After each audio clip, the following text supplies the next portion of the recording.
To begin this chapter, here are some words from a few friends and sometime colleagues of John Hoppy Hopkins. The underground in London was really only a couple of hundred people, but at the centre of that there were really, a couple of dozen activists really. A lot of it centred around Hoppy's apartment. That was the voice of Barry Miles, and this is Roger Whelan. He became pretty much a focal point and got, other people active as well. And this is what Joe Boyd had to say of Hoppy. During the intense heyday of London's fertile and diverse counterculture, he was the only true leader the movement ever had. John Hoppy Hopkins, who passed away in 2015 at the age of 77, was co-founder in 1966 of the British underground newspaper International Times, also known as IT. That same year, he was involved in the co-founding of the London Free School, a community project, it said, focused on providing deprived Londoners with alternative avenues of education, and that led to fundraising concerts featuring a then unknown music band by the name of the Pink Floyd, and who not long later became the darlings of London's underground scene, thanks largely to their appearances at what's reported to have been the city's first ever weekly psychedelic nightclub, UFO, again another Hopkins co-creation. Without Hoppy, there would have been no underground. That's according to Peter Jenner, a co-manager of the Pink Floyd during their pioneering days at UFO. But in June 1967, just as the scene Hopkins was instrumental in building reached its zenith, he was jailed for 9 months for marijuana possession. In response to his imprisonment, his countercultural friends rallied around and organised for a full-page advertisement to be placed in the super highbrow British newspaper, The Times, calling for the illegality of cannabis use and possession in Britain to be removed, or at least downgraded to a misdemeanour, as well as for the commuting of prison sentences of people who'd been jailed for possessing it or allowing it to be consumed on their property. The advert was paid for by then Beatle Paul McCartney and included his and his fellow Beatles' signatures of support on it, as it did of their manager Brian Epstein and other well-known names, including musician George Melly, activist Tariq Ali, politician Tom Dryburgh and Dr. Francis Crick, the man credited with identifying the structure of DNA in 1953.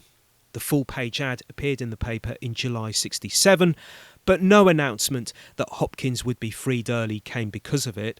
In the same month that saw his jailing, 2 Rolling Stones were sent to jail after they too had been busted, after police called in on Redlands, the country house of the group's guitarist Keith Richards, in February 1967. That's when the bust took place. He was handed a year's sentence for allowing cannabis to be smoked in his home, and his house guest on the night of the bust and his fellow bandmate Mick Jagger was sentenced to 3 months for possession of 4 amphetamine tablets. Less than 48 hours later, though, they were both freed on appeal, never to go back, perhaps due in large part to an editorial in the earlier mentioned Times by none other than its then editor, who challenged the severity of Mick Jagger's sentencing in particular. In hindsight, both Mick and Keith have said the heavy-handed sentences were an attempt by the so-called establishment to crush what the Rolling Stones represented during the 1960s. The Stones were good targets, said Jagger in an interview in 2017. We made good copy. It was the idea of degenerative moral standards. They were looking for scapegoats for some sort of generational lifestyle thing. In his memoirs, Life, Richards puts forward the view that we'd become the focal point of a nervous establishment. I was in jail because I'd obviously pissed off the authorities. According to Jagger's then girlfriend back in the 1960s, Marianne Faithfull, who was at Redlands when the police turned up that night, there would not have been a bust had it not have been for the presence of a fellow house guest, a mysterious individual with the nickname the Acid King, no doubt a name given to him in Keith's words for the super duper acid he had on supply, also going by the name of David Schneiderman, and thought to be either of Canadian or American descent, he managed to penetrate himself into the Stones' world some days before the bust, it said, primarily because he'd just flown in from the States with some amazing LSD called White Lightning. Marianne believed he was sent to the UK by the intelligence services in order to take down Jagger and Richards.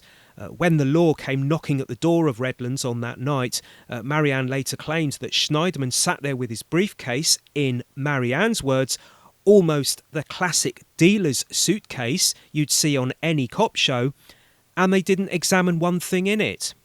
Richards has reportedly said, when a cop asked to see the contents of his case, Schneiderman said it was full of exposed film and couldn't be opened, and the cop let it go at that. Furthermore, another guest at Redlands that day, Michael Cooper, whilst rummaging around Schneiderman's luggage looking for some hash, found a passport in the name of David English. That's according to Philip Norman in his biography Mick Jagger.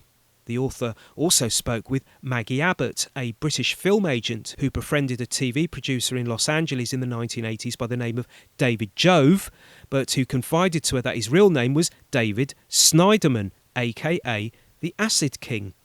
He said he was the Acid King, she recalls. He never showed any remorse for what he did. David was a heavy drug user but had a quick wit. He was the perfect choice to infiltrate the Stones. He told me he wasn't a drug dealer. He felt he was expanding the consciousness of some of the greatest minds of his day.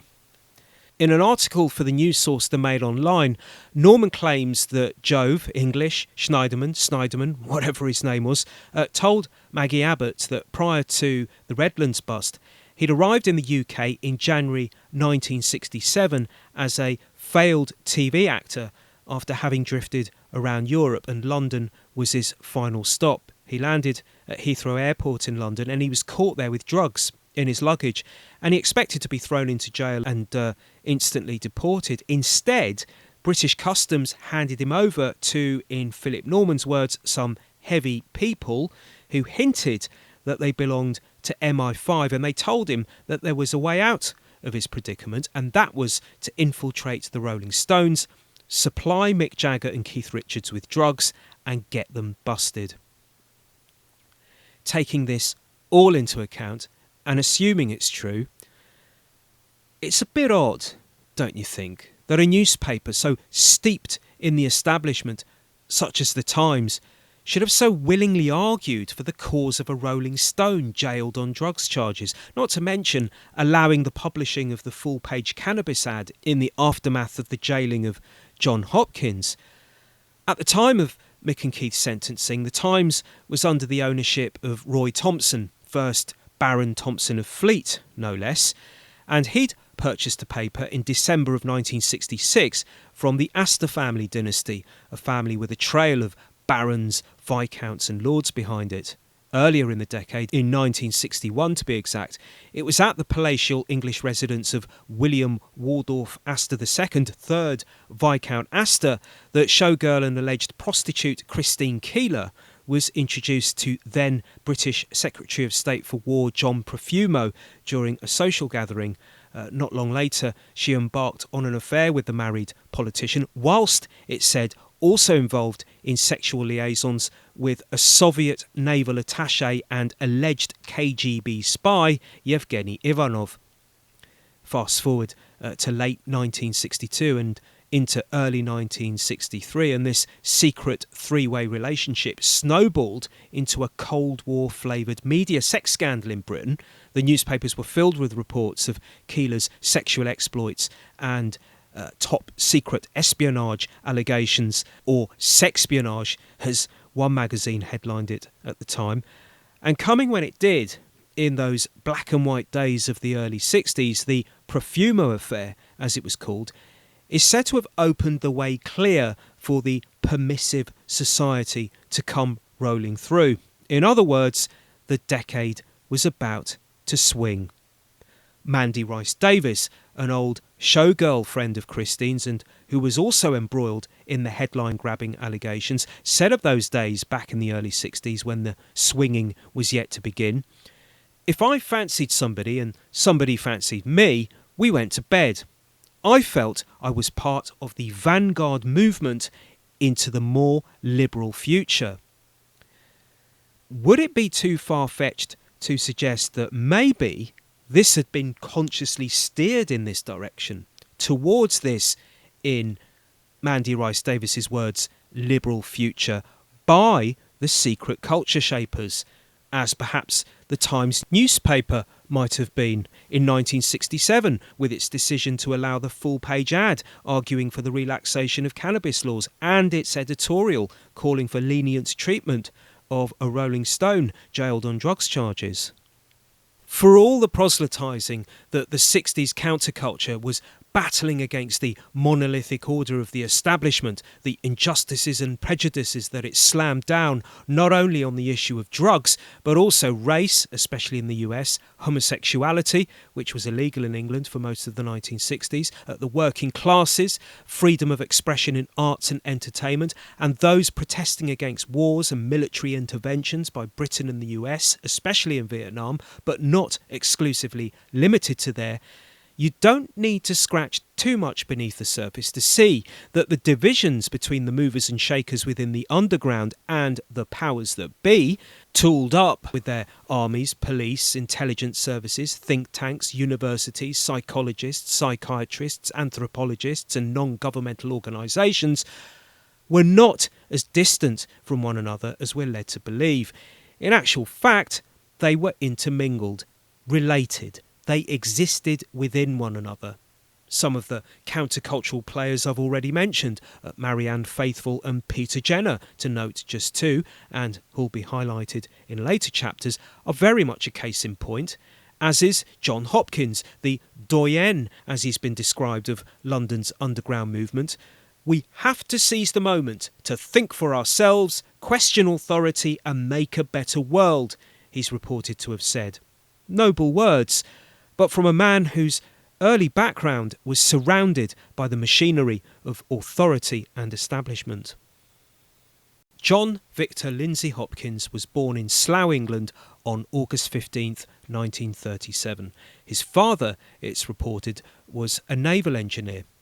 One might presume that the family wasn't in short supply of finances, given that young John spent much of his childhood and teenage years within the exclusivity of public schools, in boarding schools to be exact, first at Caldecott Preparatory School in the town of Hitchin in Hertfordshire County, and then in the village of Felsted in the county of Essex at Felsted School, founded in 1564 by Richard Lord Reich, who was Lord Chancellor under King Edward VI.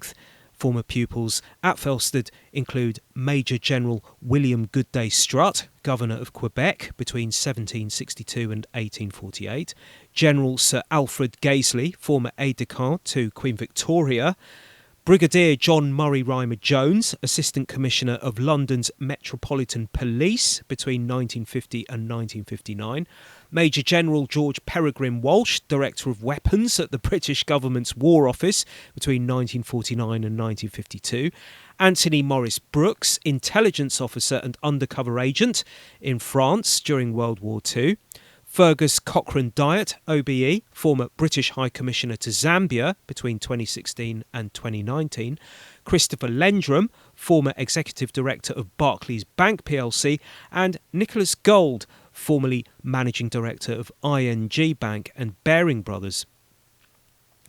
Judging from old photographs that I've seen of John on his official website, young John kept himself active at school, participating in sports, cricket and cross-country cycling in particular, and the Boy Scouts, and interestingly, the Combined Cadet Force, or CCF for short.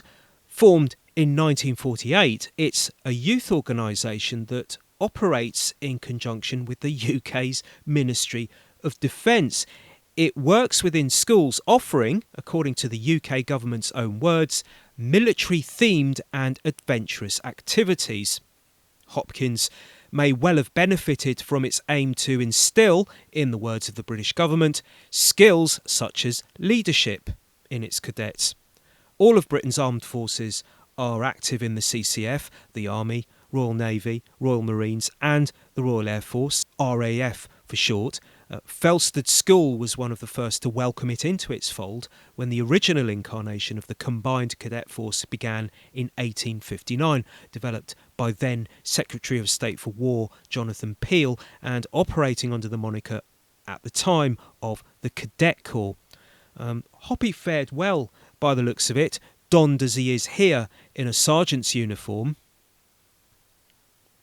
And so, moving ahead, onwards and upwards, the UK's two oldest universities are Oxford and Cambridge, known collectively as Oxbridge, dating back to the late 11th century and 1209 respectively. They are also regarded to be the most prestigious and elitist of all the universities, certainly as a launching ground for future prime ministers, presidents and kings and queens from all over the world. They are unmatched, and in 1955 John Hopkins made his entry, enrolling at Emmanuel College, Cambridge.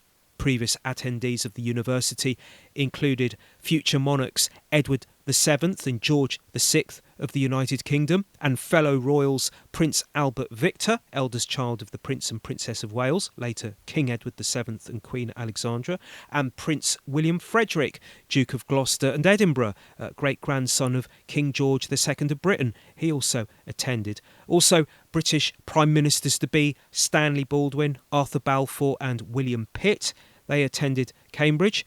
There was also Louis Mountbatten, last Viceroy of India and first Governor-General of India, and Montague Norman, Governor of the Bank of England between 1920 to 1944, one of numerous governors of the Bank of England to hail from Cambridge.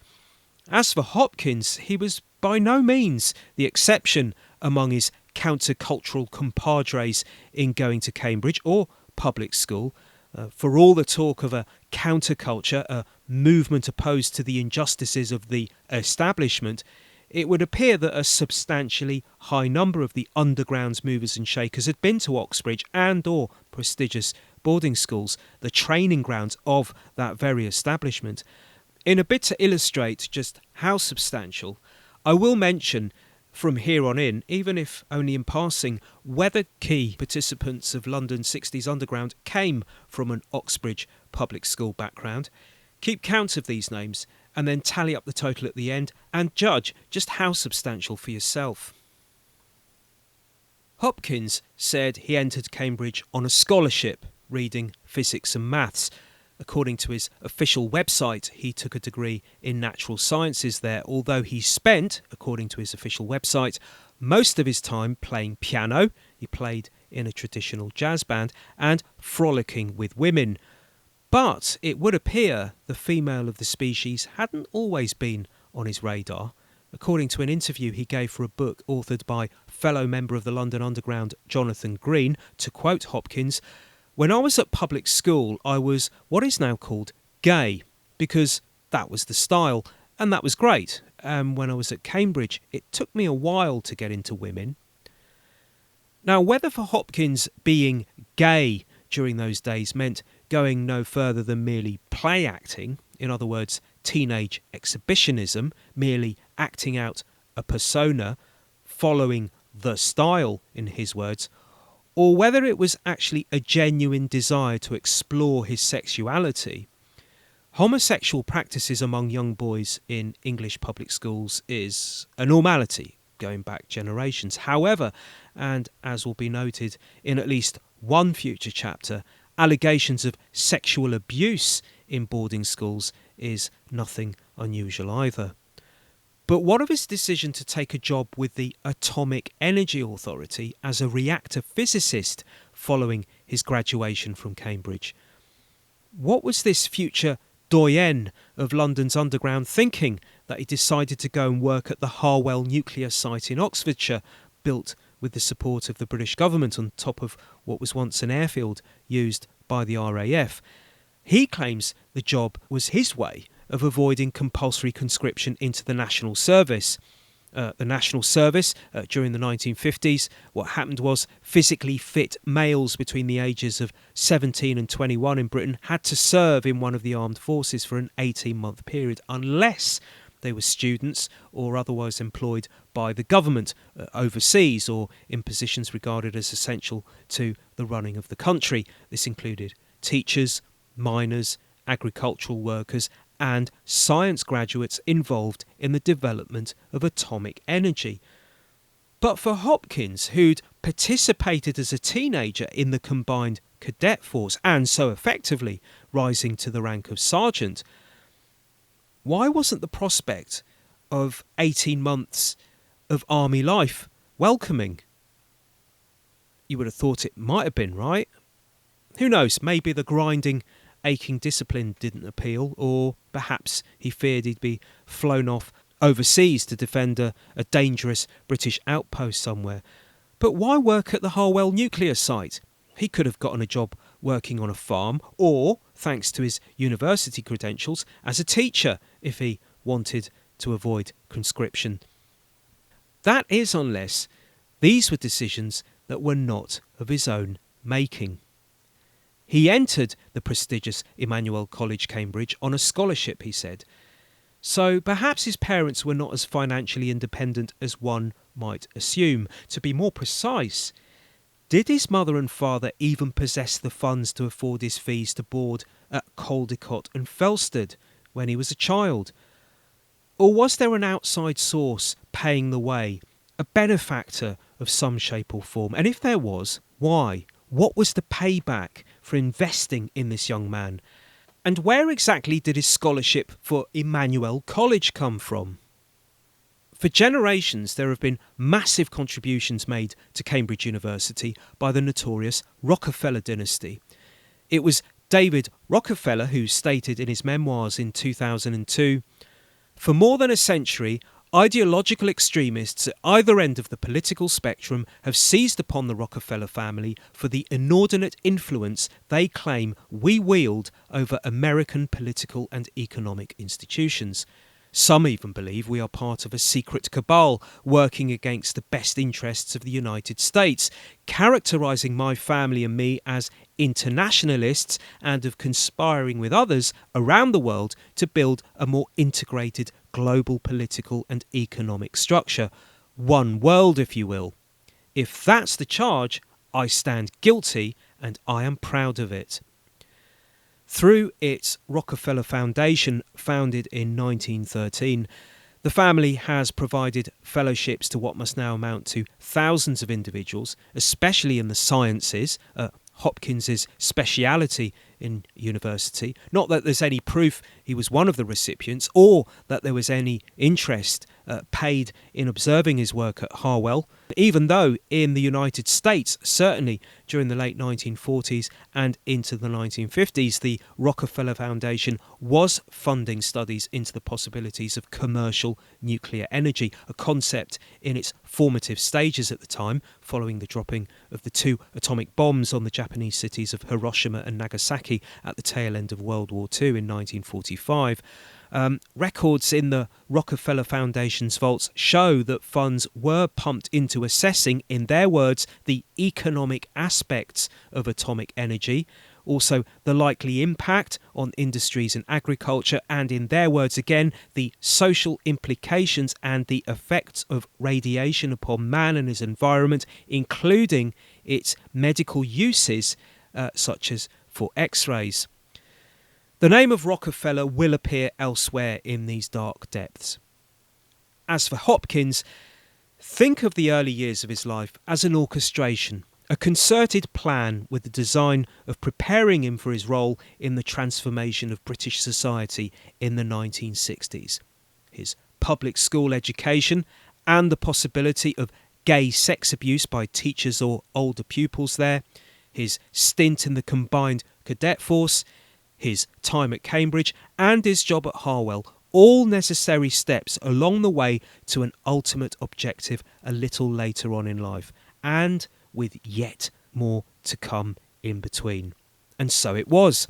Whilst in the employ of the Atomic Energy Authority, he embarked on what's said to have been a vacation to, of all places, the Soviet Union.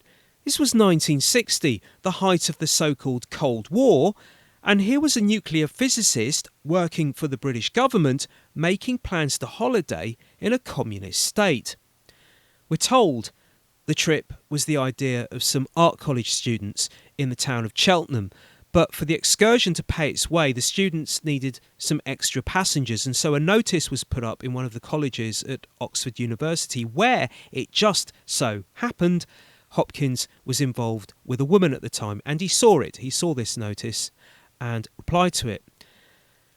And if you're thinking that an employee of the UK's Atomic Energy Authority should go holidaying in the USSR during this period in geopolitical history isn't bizarre enough, he did so in a 1930s funeral hearse that the art students had renovated and painted yellow. Furthermore, of the 11 travellers on board, 2, we're told, were card-carrying members of the Communist Party. Throughout the drive across West and East Europe in this hearse to Moscow, the destination, a fellow travelling companion has said that Hopkins was carrying a holdall on his person, and on arriving in the Soviet capital he, to quote this travelling companion, met some very dubious characters and they went down under a bridge. This clandestine meeting, according to what this travelling companion recalled, involved the sale of some luxury contraband from the so-called West. To quote the travelling companion again, the holdall that he'd brought with him didn't contain anything but nylon stockings, and he sold them to these guys. This is according to Graham Keane, who was not only one of the travellers on the trip, but one of the organisers of it, and who later, as it turned out, became one of the London Underground's most prolific photographers and a major contributor of International Times. He claims he first met Hopkins during the trip to Moscow. But this holdall, was Hopkins really travelling across Europe with a holdall with contents inside it that amounted to nothing but stockings? Or, in the era of escalating drama between East and West, in the deepening game of espionage, of the passing of state secrets from one side to the other, from Britain to the Soviet Union, for example, was it that this government nuclear physicist was playing his role in that? Is this why he met those dubious characters under a bridge, to quote Graham Keane? Not for the handing over of some nylons for cash. Maybe information was the currency. Graham Keane claimed that he did wonder why, in his words, wonder why customs hadn't looked in Hoppy's holdall during their journey to Moscow. That's his words. Not that there aren't questions to ask of some of the other passengers on board the hearse. Those card-carrying communists, for example. Reportedly, one of the aims of the trip to Moscow was to attend a communist youth festival in the capital. Keane later said, believe him or not, that communistic tendencies were not exceptionally strong amongst himself and his fellow travellers. To quote him, "We were all fairly left-wing, but I don't think any of us had any illusions about communist rule. I mean, the card-carrying communists with us weren't particularly avid." As far as Keane was concerned, he, to quote him again, just wanted to go to Moscow in a hearse. Whatever makes one happy, you might think. But he wasn't the only student from the art college who helped organise the trip to Moscow and would later become a major participator in the London Underground, assisting in the renovation of the hearse but unable to go along on the trip due to a lack of funds, was the earlier mentioned Barry Miles. He was perhaps, after Hopkins, the most active of the movers and shakers within the underground scene of London, co-founding the Indica Bookshop, an art gallery, for example, which became a meeting point of the countercultural community in London and a major catalyst. One of the books on sale there helped inspire the Beatles song Tomorrow Never Knows, referencing the psychedelic experience, authored by acid guru Timothy Leary, and it's where John Lennon is said to have first met avant-garde artist Yoko Ono, and where the idea for the poetry event Holy Communion was born, held at the prestigious Royal Albert Hall in 1965 and regarded as the starting point of London's underground era proper. The Indica also for a time was the headquarters of the International Times, which Miles was a main driving force of, as was Hopkins, of course, with help from Keane. So, from that art college and a notice pinned up in an Oxford college, or so we're told, came this meeting together. Miles recalls that he first met Hopkins when he came down to Cheltenham several times to discuss the trip to Moscow with his fellow travellers.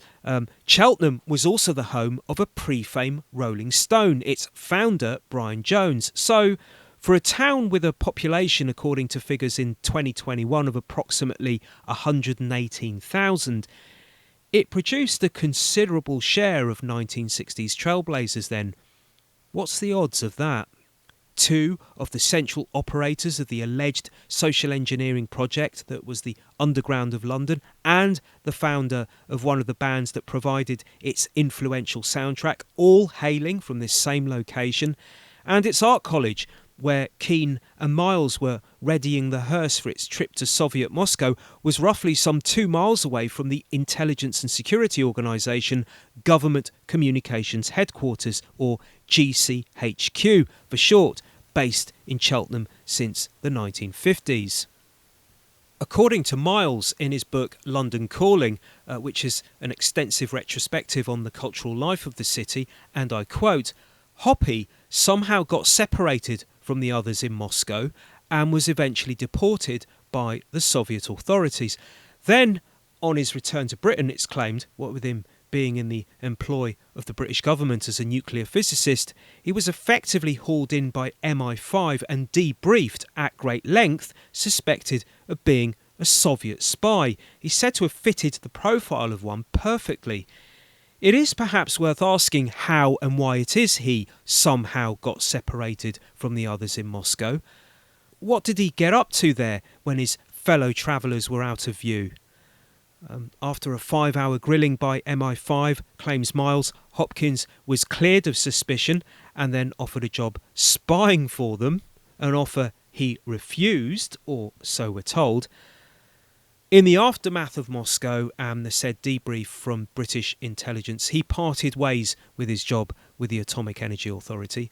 There is a lack of clarity as to why this happened.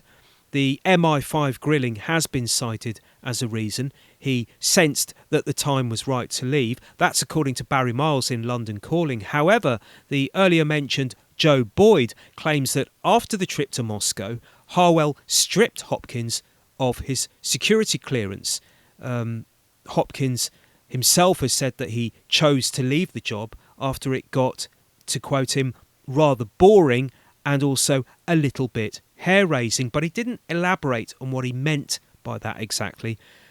Perhaps he was referring, albeit rather cryptically, to the intense probing that it's claimed he got from MI5. Whatever the reason, following the said offer to spy for Britain's Secret Service, he moved on from Harwell. And what a move it was. He established himself in London so that he could make it as a photographer. With no previous employment experience in the profession, he was a rookie. And would you know it, not long later, he was photographing some of the 1960s most prominent personalities, including the Beatles, the Stones, and Martin Luther King. In a few brief steps, he morphed from nuclear physicist to hot-about-town photo taker of the famous. How about that? The roots of his metamorphosis from nuclear scientist to photographer of the famous reaches back to his graduation from college, so he claimed. On graduating, his godfather gave him a camera, a sort of leaving present, Hopkins said. To quote him again, just an ordinary consumer camera, and I'd never really taken any photos before, except the occasional snapshot, and I started to get interested in photography. He said he was, quote unquote, completely self-taught. For the first couple of years after being gifted the camera, he claimed he would teach himself how to take photographs in the evening after working at Harwell, and he eventually sent some photos to the newspaper The Manchester Guardian. He'd taken some pictures of some children at an art exhibition, so he sent those photographs to the Manchester Guardian, thinking nothing more of it. That is until weeks later, when he received a cheque in the mail from the paper for their use in that newspaper. And that's when he claimed he decided to leave the employment of the Atomic Energy Authority and make his way as a professional photographer in London, solely based on those pictures that were published in the newspaper and nothing else. And once arriving in the capital, and thanks to some people he knew there, he met a commercial photographer and became his assistant, learning many techniques. And after about a year of that, he said he began to go freelance, slowly building up work for himself independently. And then, to quote him, suddenly there I was, a fully fledged freelance photographer. His assignments included photographing for the national newspapers The Observer and the Sunday Times and the music paper Melody Maker, as well as photographing the Beatles, the Stones and Martin Luther King. He also photographed Frank Sinatra, Duke Ellington, John Coltrane, Louis Armstrong, Ray Charles, Malcolm X, William Burroughs and British Prime Minister Harold Wilson. He was British Prime Minister between 1964 and 1970 and 1974 and 1976. He also photographed many other well-known names. To quote Hopkins again, "When I first came to London, I found myself in a rich cultural milieu. In the early 60s, society was beginning to be more liberated and everybody was experimenting with music, rock and roll, jazz, with art, with culture, with lifestyle, with sex. All sorts of stuff was going on. So it was a very rich season of change and I felt completely at home with that, like a fish in the ocean." How fortuitous for Hopkins that he should land in London and, in his words, suddenly find himself, in his words again, a fully fledged photographer of well-known figures of the 1960s, and at such a time when the capital was beginning to swing, beginning to express ideas that would later become the underground, of which he would become the much credited leader of, and that included, in his words, the politics of the street, which he also chronicled in his photographs. One of the precursors of London's underground scene, a catalyst of it, was a protest organisation that he was aligned to, the Campaign for Nuclear Disarmament, perhaps more widely known as the CND. But for all its seemingly worthy principled actions in its attempt to put an end to the threat of nuclear war, it contained at least one questionable ingredient, namely one man in particular.